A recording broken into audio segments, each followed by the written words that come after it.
దేవుడు మనిషికి పరిపూర్ణమైన తోట ఇచ్చాడు. అక్కడ బాధ లేదు, కన్నీరు లేదు, మరణం కూడా లేదు. అయితే మనిషి ఎందుకు ఆ తోటను కోల్పోయాడు? దేవుడు ఆదామును సృష్టించిన తరువాత అతని కోసం ఒక అందమైన తోటను సిద్ధం చేశాడు. అదే ఏదెను వనం.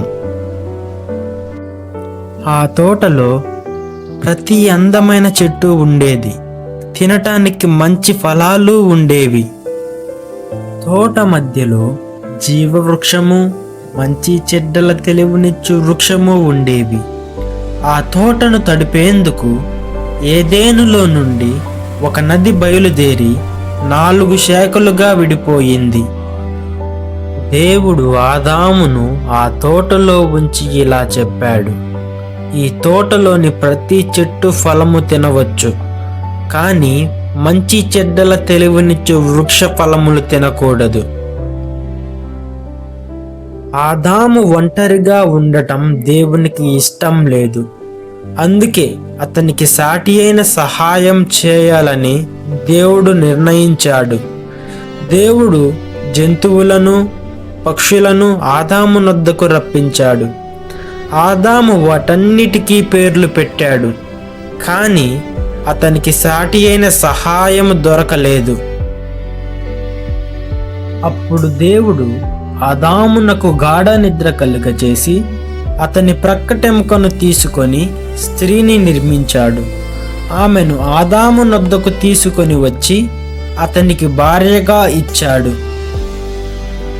దేవుడు చేసిన భూజంతువులలో సర్పము యుక్తి గలది.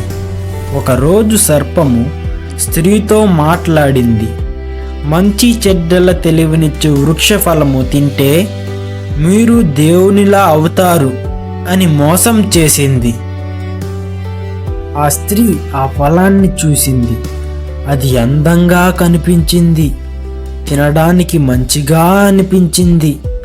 ఆమె తింది, తన భర్త ఆదాముకి ఇచ్చింది. అతడు కూడా తిన్నాడు. అప్పుడు పాపం ప్రపంచంలోకి వచ్చింది. తరువాత దేవుడు ఆదామును పిలిచాడు. ఆదాము ఇలా చెప్పాడు: ఈ స్వరం విన్నప్పుడు నేను దిగంబరిని భయపడి దాగిపోయాను.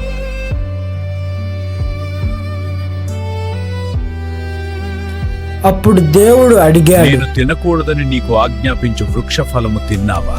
అవును నా ప్రభు. ఎందుకు?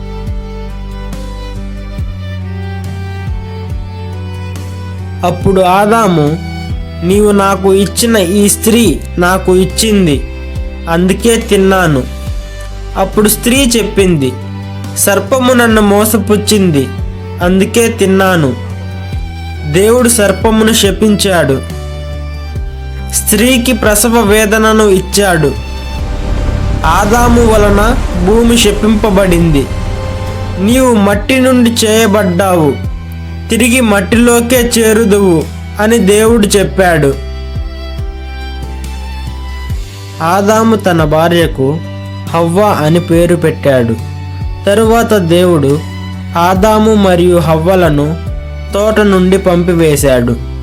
ఆ జీవ వృక్ష ఫలము తినకూడదని, ఆ వృక్షాన్ని కాపాడటానికి మండుచున్న ఖడ్గములతో దేవదూతలను ఉంచాడు. ఈ కథ మనకు ఒక గొప్ప సందేశాన్ని గుర్తు చేస్తుంది. దేవుడు మనిషిని ప్రేమతో సృష్టించాడు. అతనికి పరిపూర్ణమైన స్థలాన్ని ఇచ్చాడు. దేవునితో కలిసి నడిచే అవకాశాన్ని ఇచ్చాడు. కానీ ఒక చిన్న అవిధేయత, ఒక చిన్న తప్పుడు నిర్ణయం మనిషిని దేవుని సమక్షం నుంచి దూరం చేసింది. ఆ రోజు నుంచి బాధలు, కష్టాలు, కన్నీళ్ళు ప్రపంచంలోకి వచ్చాయి. అయితే దేవుడు మనిషిని వదిలిపెట్టలేదు. ఒకరోజు రక్షకుడు వచ్చి మనిషిని మళ్ళీ దేవుని దగ్గరకు తీసుకువస్తాడు. అందుకే ఈ కథ ముగింపు కాదు, ఇది రక్షణ కథ ప్రారంభం. ఈ వీడియో మీకు ఆశీర్వాదకరంగా అనిపిస్తే లైక్ చేయండి. ఇలాంటి మరిన్ని బైబిల్ కథల కోసం సబ్స్క్రైబ్ అవ్వండి. మరొక వీడియోతో మళ్ళీ కలుద్దాం. God bless you.